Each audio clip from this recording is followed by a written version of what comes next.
Good evening, I'm John Carter and welcome to Poland Daily. As the echoes of the EU elections in Poland begin to quieten down, the Polish government is preparing major changes in its cabinet. Current ministers who won the EU seats, Beata Szydło, Elżbieta Rafalska, Joachim Brudziński, among others, are to be replaced in the next few days. According to unofficial reports, the changes will also affect the post of Minister of Finance. The current head of this department, Teresa Czerwińska, is said to move to the board of the European Investment Bank in Luxembourg. The Deputy Prime Minister Beata Szydło, Minister of Education Anna Zalewska, Minister of Internal Affairs Joachim Brudziński, Minister of Family Labour and Social Policy Elżbieta Rafalska are only some of the names who have won the seats to the European Parliament and thus have to say goodbye to their positions in the Polish government. The Prime Minister Mateusz Morawiecki said yesterday that according to the regulations, the ministers must give up their functions in the next 2 weeks, which sets the calendar of changes. Changes in the government will also include the head of the Ministry of Finance, Teresa Czerwińska, who raised objections regarding the financing of the Law and Justice Party social programs. Unofficially, she wanted to leave the government, although at that time it was an undesirable political move. The opposition is trying to use the rumors about Czerwińska's departure to make a dig at the governing party. I think that the new government will have a temporary character to get by till the election in autumn. New ministers would rather not do anything new. One point is strange, the departure of the head of the Ministry of Finance. If Teresa Czerwińska departs, that means that there is something fishy going on in the Ministry of Finance. There has been long speculation about the possible dismissal of the Education Minister Anna Zalewska. She is due to be replaced by Elżbieta Machałek. This is a very short time and will also include the summer vacation. The school will be off. She is a freshman and she will be just starting to enter the issue of the teachers' suspended strike. I do not want to be a messenger of bad news, but I think we will not witness any major educational reforms. The detailed changes in the government are going to be discussed tomorrow at the Political Committee of the Law and Justice Party and will be announced at the end of this or beginning of next week. An informal summit of the European Union has begun in Brussels.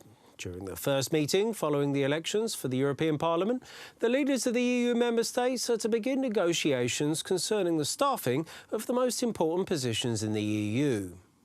The Visegrad Group is very important, and we also recognize Central Europe as a region which shares similar problems, which is why this topic will be discussed with our partners in the V4 Group. I see the Polish Law and Justice Party as a force which can have a positive and stabilizing effect on the future distribution of power within EU institutions. This is due to the fact that in terms of size, not accounting for the Brexit Party, we have the third largest group of representatives in the European Parliament. This group is made up of exemplary candidates which have great knowledge of the European Union and have a very strong social mandate. We aim to play a constructive role. For the first time in 40 years, we are looking at a European Parliament in which the Christian Democratic Party and the Socialist Party do not have a majority. This means that maybe in the future, along with other groups, we could play a role in the constructive creation of parliamentary majorities. The Polish Minister of National Defence, Mariusz Błaszczak, announced today that the country intends to buy 32 fifth-generation multitasking F-35A fighter jets. The high-tech vehicles are produced by Lockheed Martin and are currently used by the United States, Great Britain, Australia and Israel. Dziś wysłaliśmy Today we've sent the so-called letter of request to our American partners concerning the potential purchase of 32 multitasking F-35A fighter jets. They are the fifth-generation aircraft, so one of the most advanced vehicles on the market. This purchase is one of my top priorities, as I want the post-communist equipment of our Air Force to be replaced by the best tech available. I want our military to be more and more advanced, so it would scare off any potential enemies before they become an actual threat. The custodian for National Remembrance Awards were given today during a commemorative gala held in the Royal Castle. The accolades are awarded by the Institute for National Remembrance to people, as well as institutions and social organisations for a notably active involvement in the commemoration of Polish history between 1939 and 1989.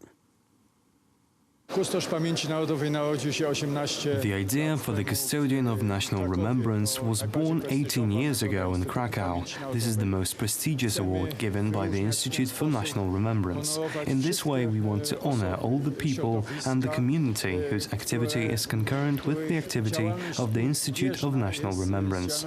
That means they care, they document our past, our history. Naszą przeszłość, nasze dzieje. Tytuł Kustosza Pamięci Narodowej. This year's list of winners included Janusz Choroszkiewicz, guardian of Polish heritage in Volhynia, Marek Strok, researcher of the Warsaw Uprising, and Professor Wanda Pułtawska.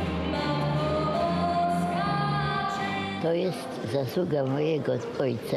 This award is of my father's doing, as he would take me on hikes through the woods and taught me to love the forest.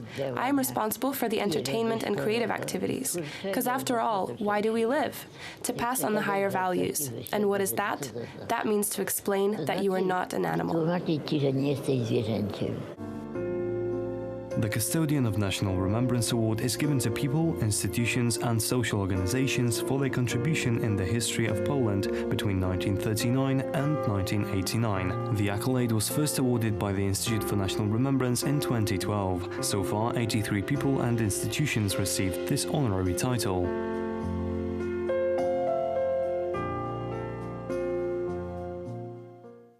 Reuters is reporting that the European Commission is planning to place sanctions on Italy by June the 5th for breaking EU rules regarding their rising debt and structural deficit level. The country's Deputy Prime Minister, Matteo Salvini, emboldened by his party's success in the European elections, has vowed to go toe-to-toe with the Commission if they follow through with their threats. Clearly strengthened by his Lega party's first place in the European elections, with almost 35% of the votes, Salvini promised during a press conference that he will not bow to the European Commission.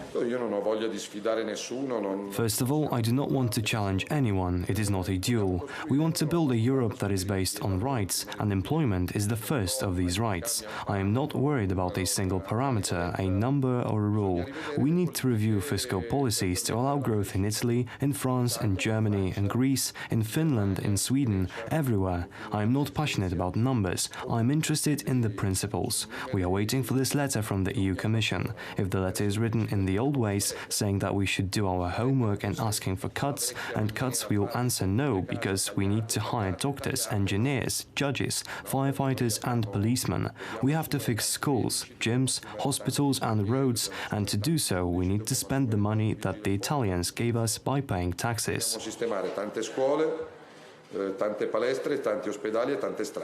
According to reports, the European commissioners could demand Italy to pay up to 3 billion euros in fines for breaking against the EU's fiscal rules.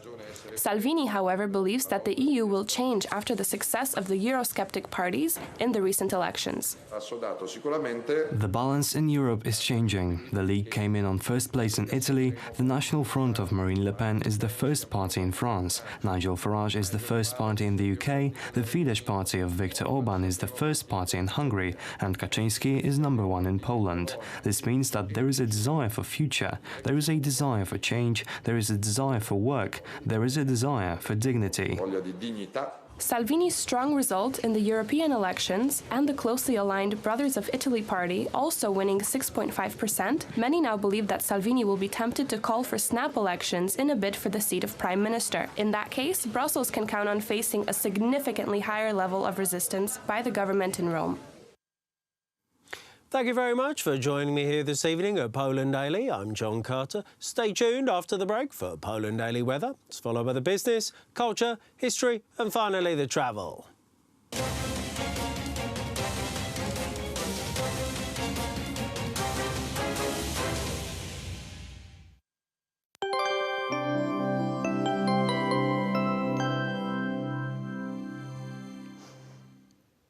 I'm Aleksandra Zarzycka and welcome to Poland Daily Weather. Let's take a look at the forecast for tonight. An overcast night across the country with temperatures ranging between 12 degrees in Koszalin to 16 degrees in Rzeszów, Warszawa and on the southwest. Some rainfall is expected on the south and in central Poland. And now over to tomorrow.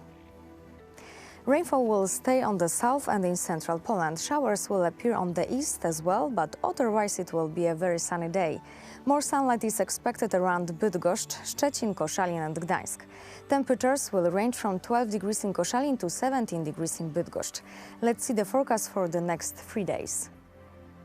Next days will be very pleasant. On Thursday, sky will be cloudless almost in every region. Little rainfall is expected on the southeast. On Friday, temperatures will rise to 22 degrees. We will see rain on the south and along the Baltic coast. Friday will bring us a little lower temperatures ranging from 16 to 19 degrees, but we will enjoy a lot of sunshine this day. Thank you for watching and goodbye.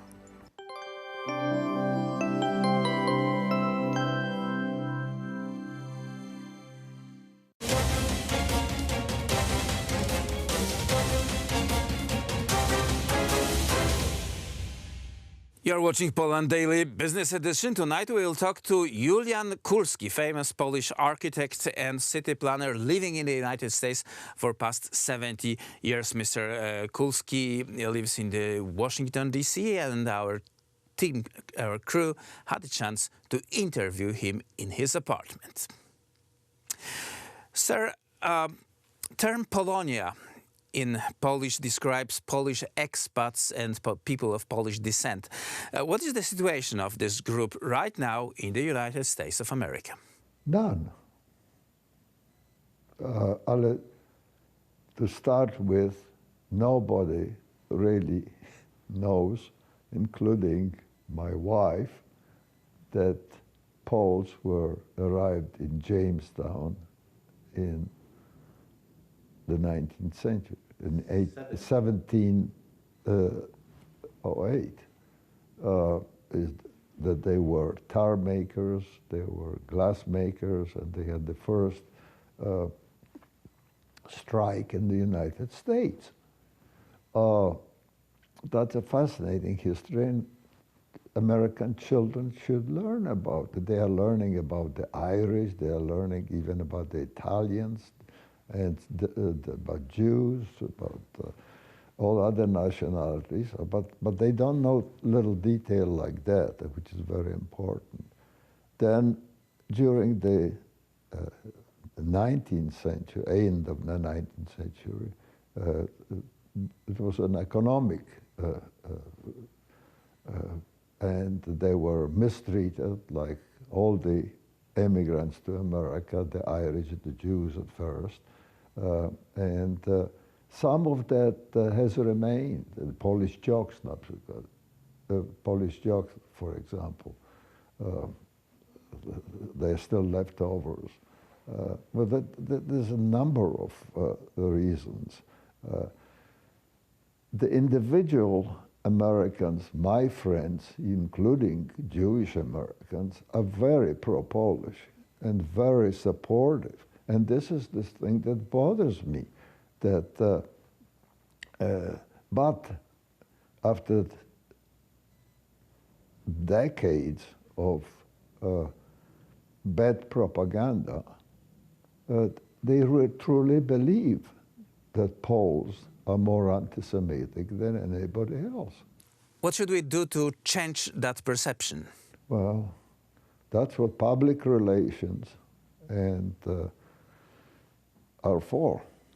They are for in order to get to schools, to universities, to government, to the Senate, to the same about the Polish truth. Now I hear about it in Poland, that this is the most important thing for the present government, but I don't see the action. There's a lot of talk about it, but there's very little action. So far, they've hired a few speechwriters for presidents who have no contacts with American media, television or radio or any other mass. So if they write something, it's never published. You need a firm of lawyers and public relations.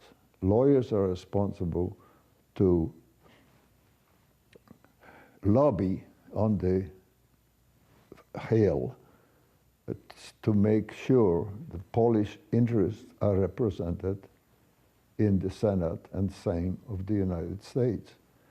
Public relations are equally responsible because they get to the mass of Americans who vote in the representative, the senators.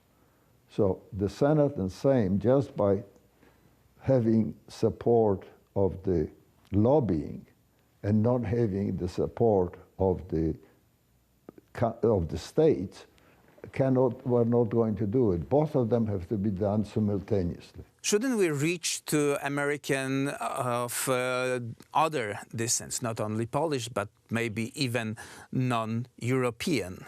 Exactly.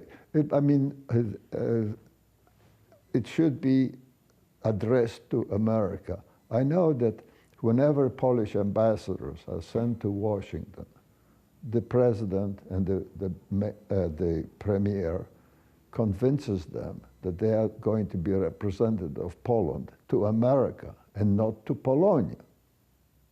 But they all, without an exception, find that dealing with Polonia is a lot easier and possible, while without the professional assistance, they could do it if they had the firms.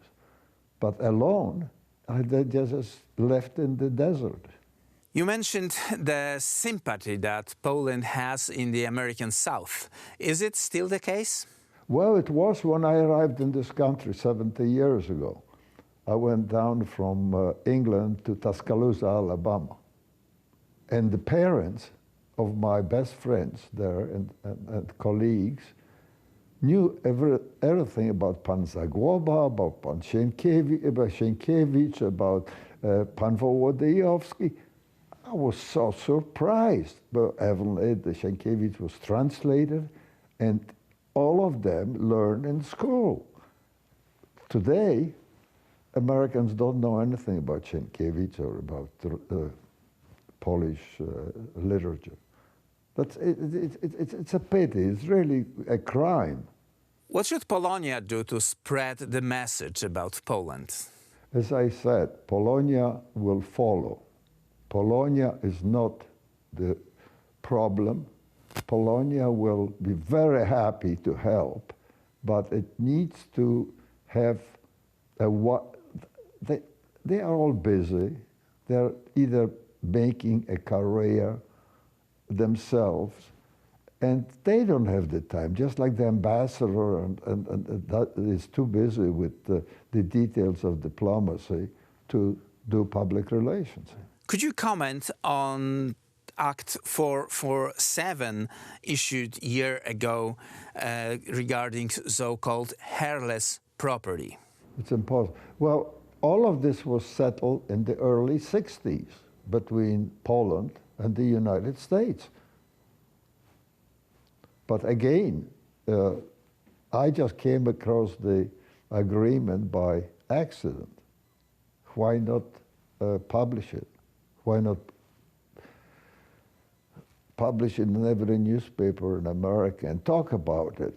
I mean, and hire lawyers. It's talking about law. It's the lawyers who are attacking us, and you need good lawyers, first-rate lawyers to fight. Possibly Jewish lawyers, because they're the best.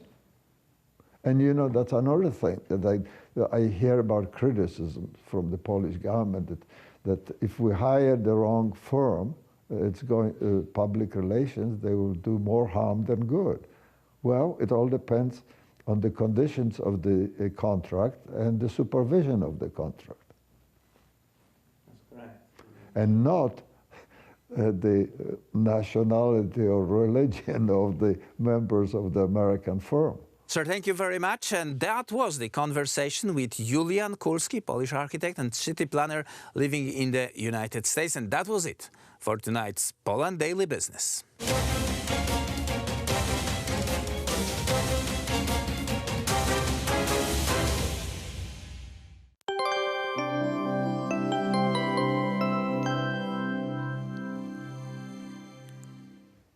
I'm Alexandra Zarzycka and welcome back to Poland Daily Weather. Let's take a look at the forecast for tomorrow.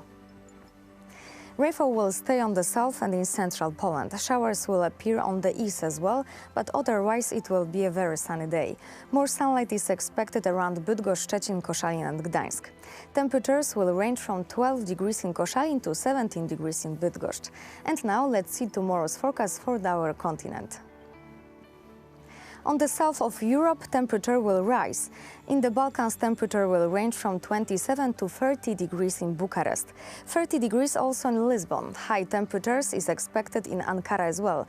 There we will see 22 degrees. In Central Europe, more rainfall will appear. In Prague, Vienna and Minsk, thunderstorms is expecting. Thank you for watching and goodbye.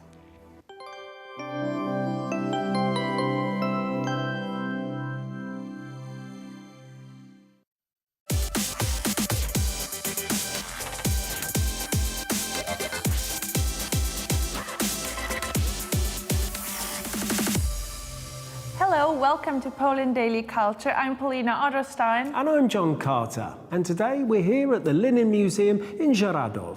Join us as we find out exactly why this was one of the premier factories during the industrial period.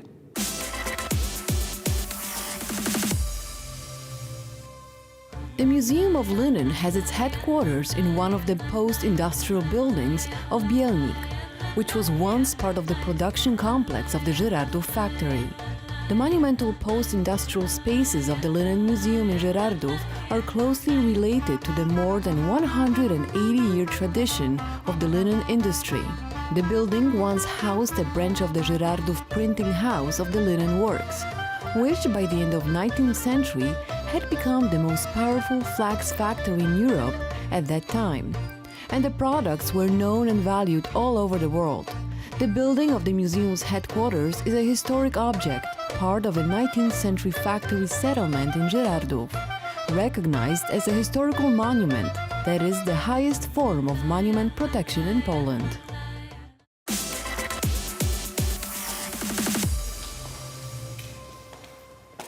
So we're here in the Linen Museum of Żeradów. Of course, did you know, Paula, Żeradów was actually named after the guy who's the kind of figurehead, let's say, Really? of the What was whole his place? name? Philippe de Gerard. So he was French. Frenchman, well noticed, yeah, with my French accent.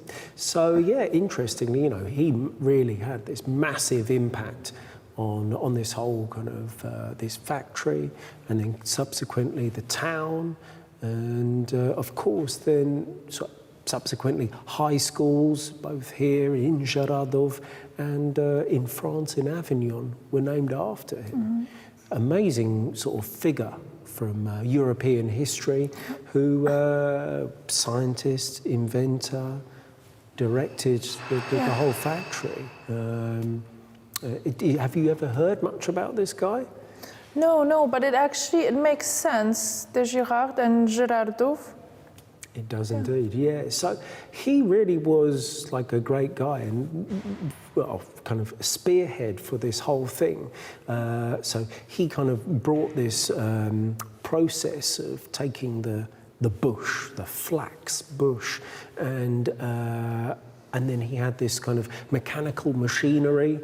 He invented several machines which could then take the bush and create then the linen, and then create some sort of actual material from that. And so... What century was that in? Was it the 19th? I think that, yes, you're right. 19th century, probably kind of early 19th century. And yeah, he was a real trailblazer for both Polish and French history. Yeah. I think he was really honoured in both countries. He was sort of mentioned as saying that, you know, Poland was his country now. Yeah. So he grew up in France, educated there, but really spent, you know, most of his life in Poland. Exactly. Interesting story. Is indeed, yeah. So after sort of Philippe Girard's sort of influence, it was strange sort of times after that, and sort of looking through the history of this whole place. You know, you've had kind of Russian and German ownership and all sorts. But one of the most interesting things, which kind of stood out for me, was the Spoolers strike. One of the bigger ones or more significant ones in the history of Europe, I think. Absolutely, yeah. So the Spoolers were, well, they were sort of operating these machines, and it was all women. So in fact, this is significant because I think it was the first women's strike in Europe. They weren't getting paid enough, I think. Was that the reason? I think their wages had been cut.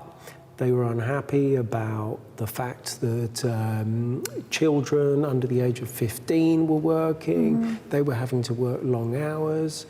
So things really got kind of intense, and most of them went on strike. But of course, they kind of had the Russian owners at the time, who were kind of occupants, let's say, of Poland during that era. And sort of when message got back to the occupants, you know, the Tsarists, that the workers were rebelling, I think didn't go down very well. No, I can imagine. Yeah, but you know, there's a real strong story in there, because in fact they stood firm. Some of them got thrown in prison. Some, in fact, were even murdered. The end of it, though, they stood strong enough, and the factory needed them so much that in the end they got what they wanted. So no children under the age of 15 working. They worked an hour less each day, and they had their higher salaries. Got their wages returned to what they previously were. So they actually had a kind of working salary. So I think that was kind of 1830s, that sort of time. I think so, yeah. What's the most memorable part of, because you've been here for most of the day now, most memorable part of this? I think the machine that we were looking at with the lady who used to work as a linen fabric maker, she showed us the machine and how it works, and like we saw all the details, and we even could hear the sound, so that was quite exciting. Did you learn some new skills since being here? Not really, no, to be honest. I think it's too hard. With your It doesn't look very easy, to be honest. Yeah, the machine is huge, and it has so many different parts, and yeah. So she'd been working here for how long? 38 years, I think. Oh, that's amazing.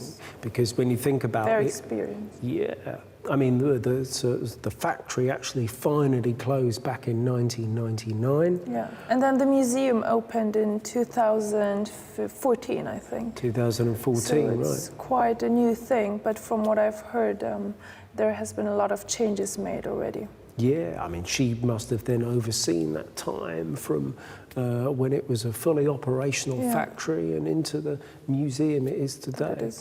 I mean, it really is very sort of unique place. Yeah. And it's amazing when you learn about how many people worked here as well. How many was it? I think in total, like, I forget, thousands and thousands, though, which is really something impressive. It was one of the more dynamic factories, I think, in Europe in those times. Very much, and in fact, it was the #1 sort of flax being the bush that that linen is made from. So it was the #1 kind of flax-based factory in the whole of Europe back in the 19th century. So it really was something you know, groundbreaking at the time, and made kind of Poland the real centre of linen operations.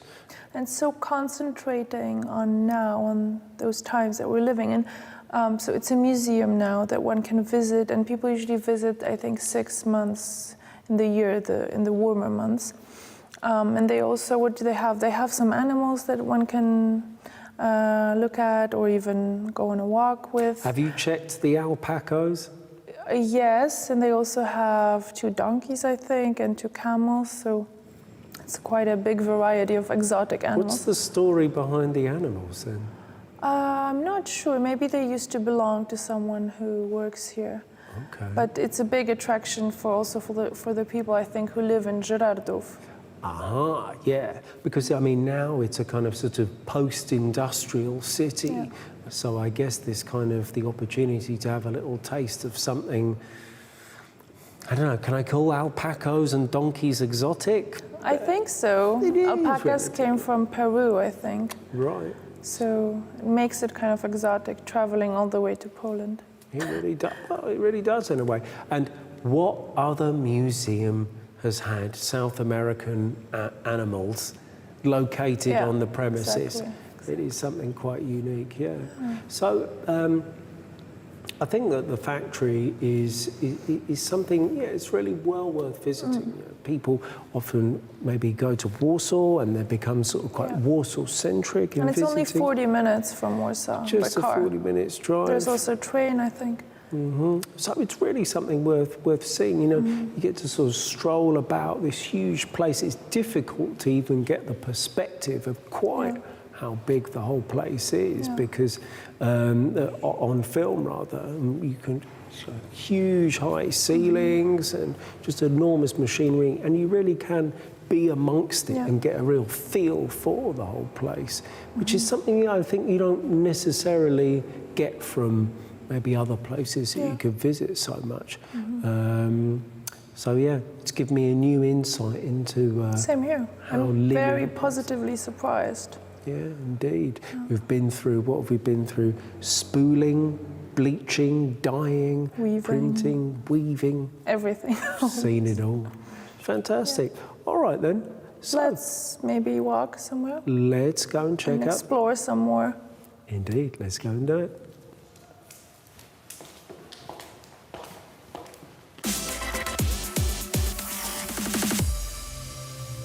Thank you very much for joining us here at Poland Daily Culture from the Linen Museum in Żyrardów. I'm John Carter. And I'm Paulina Otterstein, and see you again tomorrow.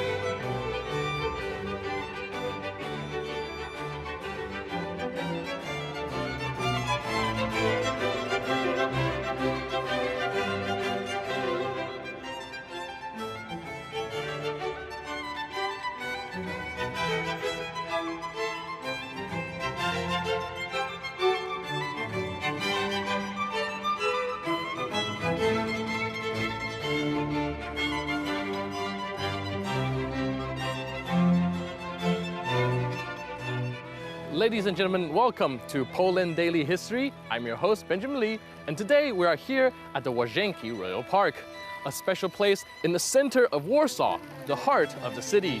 It has many historical events that transpire throughout Polish history, a lot of historical buildings and wonderful places to behold. Thankfully, the place survived the war and was able to provide a place for generations to admire. Together with our guest, we will see all these beautiful places such as the Royal Theatre, the palace on top of the water, and even more. Join us in Poland Daily History, and we will take you on an adventure.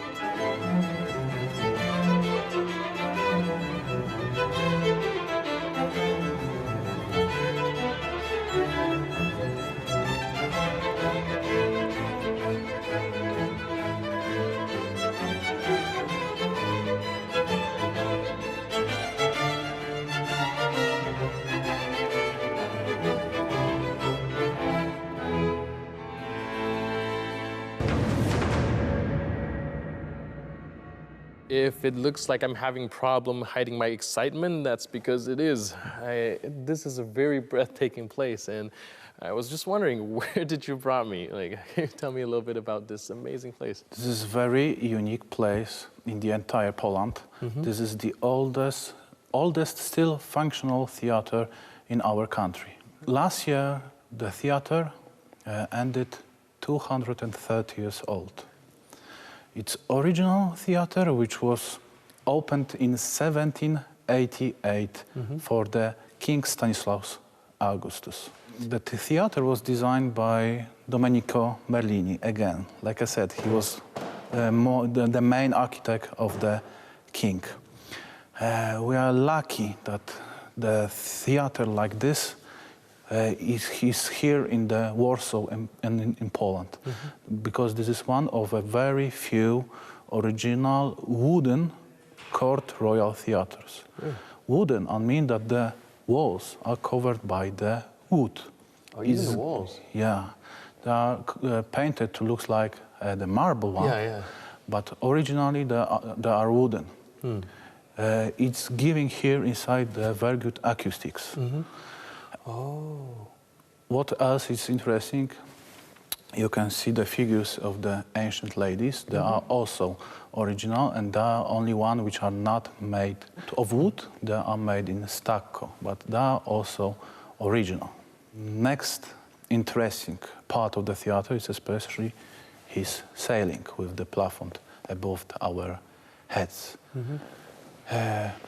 We have here the plafond which is depicting Apollo on his quadriga with 4 horses, and he's during the travel to the Helicon mountain, to the seat of the Muses, because Apollo was the protector of the 9 Muses which were lived in the Helicon. Right. And here the lady with the water, it's the symbol of Aurora, the goddess of the dawn. And these small angels or eroses are symbolizing the geniuses of all of the arts.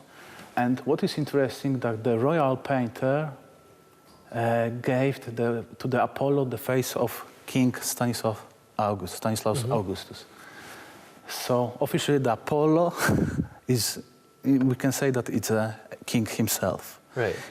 King was a great protector of fine arts and of the education in Poland. So we can say in some way that it's allegory of his reign here in Poland and of his reforms. What else is also interesting on the plafond, in the 4 corners you can see the medallions with the busts of 4 greatest dramatists in the opinion of the king. So we can start from here. You can see there's a Shakespeare, Racine, Molière, and the one ancient Sophocles.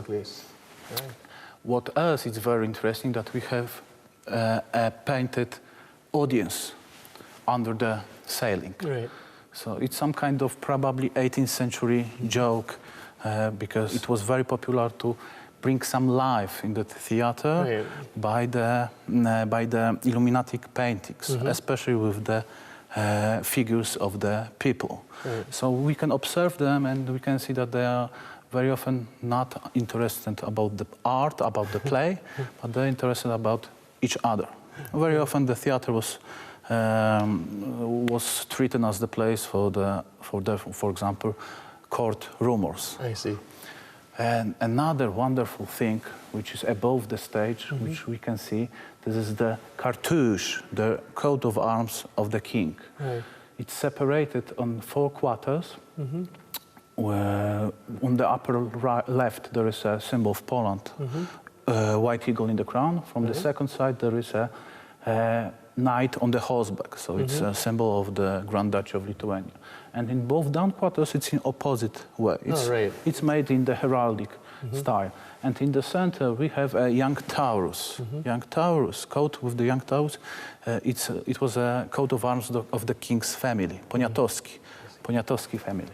From both sides you can see the angels. Originally these are not angels, they are ancient famas, symbol of the royal majesty and of the royal fame. And they are holding trumpets. So because fama, we can translate today, it's a rumor. It was a goddess which was sending the messages from Zeus itself to other gods. Ah, I see. Like a messenger of a Like a messenger, yes, exactly. And below them, from both sides, you can see the horns of plenty. Right. It's symbolizing that the Polish-Lithuanian Commonwealth was flourishing under the reign of the King Stanisław August. And below it, on the scarf, you can see, below the cartouche, on the scarf, there is a most important and the oldest one, Polish Distinctional Order, Order of the White Eagle. Every king, Polish king, was the Grand Master of this distinction mark.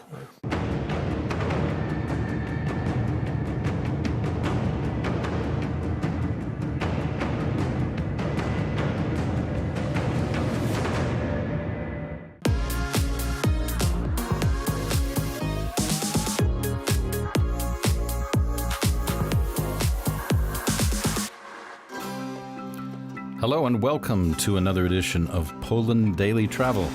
This is a special studio edition. We'll be giving you a sneak preview of locations to come throughout Poland. Some snapshots include the Bieszczady down in southeastern Poland. We'll be moving north to Częstochowa and then up to the center of the country in Torun.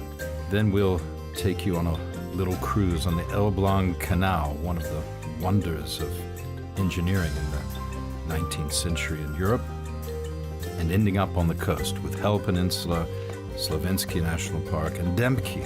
So stick with us, and we'll be giving you a fun preview of places that Poland Daily Travel will be visiting in the future. Just to whet your appetite, stay with us on Poland Daily Travel. Why do we do it? We do it for you. I'm Will Richardson, and I'm looking forward to taking you on a journey.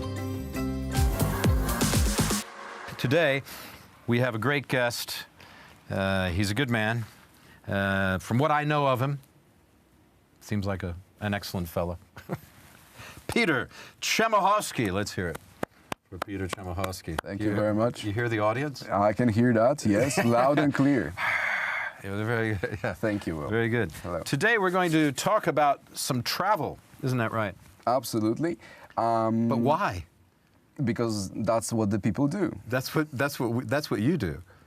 Let's say not every day, but I try. Absolutely. Yeah, your background is you are a tour operator of long standing. Absolutely. Tell us a little bit about that. Well, let's say that the whole story begins a little bit earlier than myself, because in my family background there is a business correlated with providing the service among the city and among the country, among the visitors. Then over time, naturally, I've discovered that I do like reading history. In a certain sense, yeah, to connect the tourism and the passion.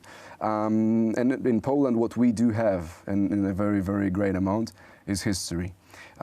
So I've started reading, I've started then telling these stories to my parents, then later on to others, and in this natural way, let's say the way of living, way of earning, way of having satisfying life has been emerged, has been... You've merged it together. But no, your father started a tour company. You can say the name of it. It's no problem. Yeah, we are having Warsaw City Tours as the main company that's providing the service among the hotels in Warsaw. But also, if it comes to going around Poland, and your company's been working with us on my travel program. Absolutely. Which is another reason it's nice. I wanted to bring you in the studio. We had Arthur. Thank you, Will. In the studio as well. Who's an excellent guide and a tremendously intelligent guy. It's a lot of fun being with him, and gosh, they got two of you in the company, which is pretty nice. A very good friend of mine, very useful person, very knowledgeable. Yeah. Absolutely, I agree with everything that you say. So I'm learning a lot from both of you. We're going to Wilanów in the near future with Arthur, and I hope we'll go out again too. So your business has been around since the fall of the wall. Indeed, that would be the Berlin Wall for any of our viewers who are too young to even know what Berlin is. 1989. Yeah. And you were speaking about the too young. I was around for 2 years when it happened, right? So I was a toddler. But you're from here, so you know about it. Absolutely. Maybe some of our viewers in the United States, Oh, go, yeah, yeah. Gosh, what is that? Yeah, You know? what happened? I'm curious about Poland, but I don't know any of this. It's in 1989 we have a very, very big date. So the times of communism is a very, very interesting times. Those are also very twisted times in many ways. But I think that can actually deserve a whole separate program or an episode correlated to that. You'll come back. So once we're having the Berlin Wall falling down, the whole economy, which is in suppression, the development of the culture, which is also in suppression, everything starts. And at that very time, I'm having my very father setting up a company based on providing the transportation service and tour guiding. I mean, he's not doing that alone. He's doing that with his partner. And ever since, the company is running nicely and well. We are handling a very, very good piece of business in the whole city. We are doing that with passion. And we pretty much are the longest ones to have. You're the oldest company doing this pretty much continuously, isn't that right? In Warsaw, absolutely. Well, it's nice to have you here. It's nice that you working with you. It's a lot of fun. Pleasure of mine. It's nice to take that tradition and blend it into what we're doing at Poland Daily with the travel and some of the other programming too. And it's good to have you in the studio. We wanted to talk, that's a little background, so it's Warsaw City Tours. Anybody wants to look at that, they can look it up on the internet. It's pretty straightforward. And you do tours all around Poland. Of course, right. Of course. So, maybe Poland is a very vast country, so a lot of people may think that once you're looking on the map, it's about as big as Mississippi and Louisiana. You may have that comparison, joking, but it's big in Europe. No, absolutely. I mean, it is big. U.S. is larger than Europe altogether, so Poland could be compared to one of the states. Yeah, or a lot smaller than Texas. Do you know if you took? I loved playing this game. Now indulge me. You may not. Yeah, absolutely. You may not like this game at all, but I like to say, look at Texas, and say if you put East Texas. Extreme East Texas, say Beaumont, which is just inside the border of with Louisiana, and then you take El Paso on the other side. If you put Beaumont, East Texas, in Warsaw, on the edge of, if that was Warsaw, and then you put El Paso on the other side, you're in London almost. All right. You're in the Channel somewhere. Okay. Past Belgium. Okay. I mean, you've proven that the capacity and the space in the U.S. is even much larger than I imagine. That's how big Texas is. Yeah. I mean, Texas is vast. It's not. I mean, Alaska's as big as Europe, just about. But, yeah, absolutely. Yeah, but so these are your distances. But within Europe, Poland, even modern-day Poland's a pretty big country. Now, it's kind of it's almost square, isn't it? Yeah, almost. In its shape, which is interesting. Yeah. It's almost an accident of history. The borders of Poland, throughout the history, they were a little bit moving, I would say, sliding from the east to the west. There is a period in Polish history that Poland is as large as the Black Sea to the southeast, and it went as far south as the Black Sea and as far north as the Baltic Sea, pretty much. As the Baltic. So by stopping at Finland or wherever. Absolutely. So this area. But by all means, you could use the word empire in terms of the land that it was possessing. Well, I think it was used in a sense, wasn't it? In a sense, because at absolutely, the time, Poland it was a vast kingdom. It was a vast kingdom. It was having a lot of minorities. Different lands, different people, different religions, different cultures. It was at that time in the 17th century around, without the internet, without the global communication systems that we use, very difficult to administrate. Yeah, and it had, as you say, it's an irony of history that Poland was the leader in combining minorities under one crown in many ways. Oh yeah. Not pillaging those minorities, but actually uniting them and making a cohesive society, if you will, as much as you could have a society in that time, as we think of it. Absolutely. It's a little bit different from what we think of as society. Once you've brought that subject up, the very first political union in Europe is happening in between Poland and Lithuania in Right. 15. It's the first union of political right? union. Yeah. And all these things are first. Also, that we know about the Polish Constitution was pretty much the second one in Europe, but it all comes out of the Enlightenment spirit of the French and the English and Polish philosophers and writers. That's a fascinating thing as well. We just had Constitution Day. So all of this is good background for your travel to Poland. I guess that's the point. Absolutely. Now, today we're going to discuss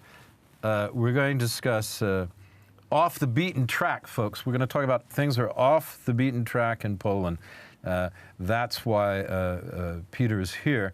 And so that's some things that you might not know about unless you listen to this program. No, or you did some serious research. Now, there are a number of famous places like Krakow and Warsaw and Gdansk, or Danzig as the Germans call it, you know, that push me, pull you with that city. Yes, and Wrocław or Breslau in the old days, or in between, it was Wrocław, then Breslau, then Wrocław again. And lots of other things, but probably in between and in the Stone Age, who knows what it was called. It was probably called or something like that. Or something similar.